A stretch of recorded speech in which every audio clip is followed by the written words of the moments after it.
आखिर वह दिन आया जिस दिन का राजा भोज को बेसब्री से इंतजार था। प्रातःकाल वे अपने नित्य कर्मों से निवृत्त होकर राजा दरबार में आए। ब्राह्मणों ने स्वास्तिवाचन शुरू कर दिया। राजा भोज ने जैसे ही सिंहासन की पहली सीढ़ी पर कदम रखा, सिंहासन में जड़ी सभी पुतलियां खिलखिलाकर हंस पड़ी। इस चमत्कार को देखकर सारे राजा दरबारी आश्चर्यचकित रह गए। राजा भोज भी सहम गए। एकाएक उन्होंने अपने कदम पीछे खींच लिए और पूछा, पुतलियों तुम हंसी क्यों? मुझ में ये क्या कमी है? तभी सिंहासन से रत्नमंजरी नाम की पहली पुतली राजा भोज के सामने प्रकट होकर बोली, राजा भोज, जिस सिंहासन पर बैठने के लिए तुम इतने लालायित हो वह किस महापुरुष का है, शायद तुम नहीं जानते। इसलिए हम हंसी थी कि तुम अभी इस सिंहासन पर बैठने के योग्य नहीं हो। यह बात सच है कि तुम तेजस्वी, बुद्धिमान, शक्तिशाली और धनवान हो, लेकिन यह सिंहासन जिसका है वह तुमसे कहीं ज्यादा तेजस्वी, बुद्धिमान और ऐश्वर्यशाली था। उनका नाम था राजा विक्रमादित्य। मैं तुमको उनके बारे में एक कथा सुनाती हूँ। उसे सुनने के बाद ही तुम्हें पता चलेगा कि वे कैसे राजा थे। यह कहकर पुतली ने कथा सुनानी आरंभ कर दी। प्राचीन काल में अम्बावती नामक राज्य में गंधर्वसेन नाम का एक धर्मात्मा एवं प्रतापी राजा राज्य करता था। राजा गंधर्वसेन की 4 वर्णों की रानियां थी। एक ब्राह्मणी, दूसरी क्षत्रिय, तीसरी वैश्यानी और चौथी शूद्रानी। चारों रानियों से 6 पुत्रों ने जन्म लिया। ब्राह्मणी से उत्पन्न पुत्र का नाम ब्रह्मनीत था। क्षत्रिय की कोख से 3 संतानें उत्पन्न हुई, जिनमें से एक का नाम शंख, दूसरे का विक्रम और तीसरे का भर्तृहरि था। तीसरी रानी वैश्यानी से चंद्र नामक पुत्र उत्पन्न हुआ और चौथी रानी शूद्रानी से धन्वंतरी नामक पुत्र जन्मा। ब्राह्मणी से उत्पन्न पुत्र ब्रह्मनीत सबसे बड़ा था, इसलिए राजा गंधर्वसेन ने उसे अपना दीवान बना दिया, लेकिन विधाता ने उसके भाग्य में कुछ और ही लिखा था। वह अपनी जिम्मेदारी अच्छी तरह नहीं निभा सका और एक दिन चुपचाप राज्य छोड़कर कहीं चला गया। कुछ समय भटकने के बाद वह धारा नगरी पहुंचा जहां उसके पूर्वज रहते थे। वहां उसने ऊंचा ओहदा प्राप्त किया और एक दिन वहां के राजा का वध करके खुद राजा बन गया। कुछ वर्षों बाद ब्रह्मनीत ने उज्जैन लौटने का विचार किया, लेकिन उज्जैन आते ही अचानक एक दिन उसकी मृत्यु हो गई। अब क्षत्रिय के बड़े पुत्र शंख को शंका हुई कि उसके पिता विक्रम को योग्य समझकर उसे अपना उत्तराधिकारी घोषित कर सकते हैं, इसलिए एक दिन उसने अपने सोते पिता पर हमला करके उनकी हत्या कर दी और स्वयं को राजा घोषित कर दिया। राजा बनने के बाद उसके मन में यही शंका रहती थी कि उसके बाकी चारों भाई उससे राज्य न हथिया ले, इसलिए वह उनकी हत्या का षड्यंत्र रचने लगा, लेकिन उसकी यह साजिश सफल हो पाती इससे पहले ही उसके चारों भाइयों को उसके षड्यंत्र का पता चल गया और एक दिन मौका पाकर चारों भाई चुपचाप महल से निकलकर किसी अज्ञात जगह पहुंच गए। कौन कहाँ चला गया इसकी किसी को भी खबर नहीं थी। इससे शंख की चिंता और बढ़ गई। उसने अपने भाइयों की खोज करने के लिए अपने गुप्तचर सैनिकों को चारों दिशाओं में भेज दिया। गुप्तचरों की काफी खोजबीन के बाद भी उनका पता नहीं चला। तब शंख ने ज्योतिषियों को सहारा लिया। उसने ज्योतिषियों को बुलवाया।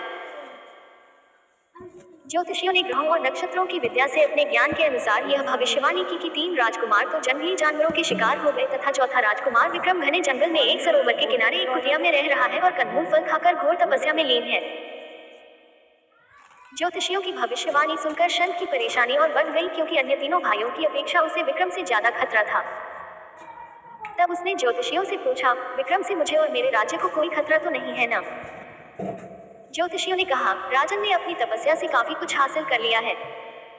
अब वह पहले जैसा नहीं रहा। अब वह काफी ज्ञान और विवेक का मालिक बन गया है। उससे आपको बहुत खतरा है। वह आपसे आपका राज्य छीनकर यशस्वी सम्राट बनेगा। उसका यश दूर दूर तक फैलेगा और इतिहास में उसका नाम होगा। यह सुनकर शंख ज्योतिषियों पर बहुत नाराज हुआ, लेकिन अब वह कर भी क्या सकता था। उसकी परेशानी और बढ़ती गई। ज्योतिषियों के जाने के बाद उसने अपने समस्त दरबारियों को बुलाया और उनसे विचार विमर्श कर विक्रम की हत्या की योजना बनाई। उसने अपने गुप्तचरों को विक्रम की खोज के लिए भेजा। काफी खोजबीन करने के बाद आखिर गुप्तचरों को विक्रम का पता मिल गया। गुप्तचरों ने वापस आकर शंख को यह खबर सुनाई। यह सुनकर शंख बहुत प्रसन्न हुआ। उसने अपनी इस योजना में एक तांत्रिक को भी शामिल किया। उसने तांत्रिक से कहा, तुम विक्रम को भगवती काली की आराधना के लिए तैयार करना, मैं वही मंदिर के पिछवाड़े छिप जाऊंगा। जैसे ही विक्रम भगवती काली की आराधना के लिए अपना सिर झुकाएगा, तभी मैं अपनी तलवार से उसकी गर्दन काट दूंगा। यह योजना बनाकर शंख तांत्रिक को जंगल में सरोवर के किनारे विक्रम की कुटिया पर गया। तांत्रिक ने विक्रम को भगवती काली की आराधना के लिए राजी कर लिया और उसे लेकर मंदिर में आ गया, जहां शंख पहले से ही छुपा बैठा था। तांत्रिक ने विक्रम को भगवती काली की प्रतिमा में आगे सिर झुकाने के लिए कहा। विक्रम को खतरे का आभास हो गया था। उसने तांत्रिक को अपना सिर झुकाकर सिर झुकाने की विधि दिखाने को कहा। जैसे ही तांत्रिक ने सिर झुकाया, विक्रम चालाकी से अपने स्थान से हट गया। मंदिर के पिछवाड़े छिपे शंख ने आकर झट से तलवार निकाली और तांत्रिक को विक्रम समझकर उसकी गर्दन काट दी। तभी मौका पाकर विक्रम ने शंख के हाथ से उसकी तलवार खींच ली और एक ही झटके में शंख की गर्दन धड़ से अलग कर दी। इस तरह विक्रम ने माता पिता की हत्या का प्रतिशोध लेकर अपना राज्य वापस ले लिया। राज्य पाने के बाद विक्रम ने ऐसा न्याय किया कि प्रजा में उनकी जय जयकार होने लगी। उन्होंने अपनी प्रजा को सुखी और संपन्न बनाने में कोई कसर नहीं छोड़ी। इतनी कहानी सुनाने के बाद रत्नमंजरी नाम की वह पुतली बोली, राजा भोज, इस तरह विक्रम ने अपना खोया हुआ राज्य प्राप्त किया और पिता की हत्या का भी प्रतिशोध ले लिया। अगर तुमने भी कोई ऐसा ही कार्य किया हो तो इस सिंहासन पर बैठ सकते हो। यह सुनकर राजा भोज चुपचाप खड़े रहे। उनके पास इस प्रश्न का कोई जवाब नहीं था। तब पुतली हंसती हुई बोली, और सुनो राजा भोज, राजा विक्रमादित्य के हाथ में यह सिंहासन कैसे आया और वे विक्रम से विक्रमादित्य कैसे बने? मैं यह सब तुम्हें बताती हूँ। सुनो, विक्रमादित्य को शिकार खेलने का बहुत शौक था। एक बार शिकार खेलने के लिए वे जंगल में गए। अचानक एक हिरन का पीछा करते करते वे जंगल में काफी दूर निकल गए, लेकिन हिरन उनके हाथ नहीं लगा। थक-हार कर वे एक पेड़ के नीचे बैठ गए और इधर उधर नजरें दौड़ाने लगे।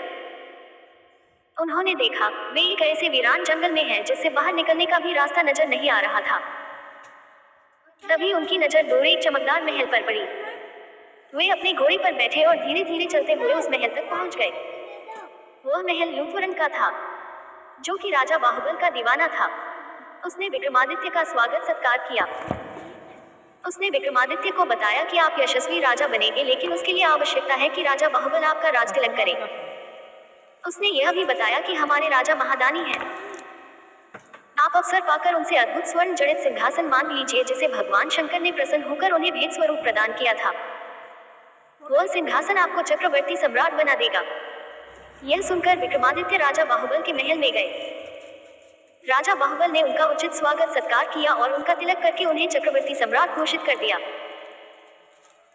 जब विक्रमादित्य ने उनसे रत्नजड़ित सिंहासन की मांग की तो राजा बाहुबल ने उन्हें सिंहासन का सच्चा अधिकारी समझकर उसे देने में कोई संकोच नहीं किया।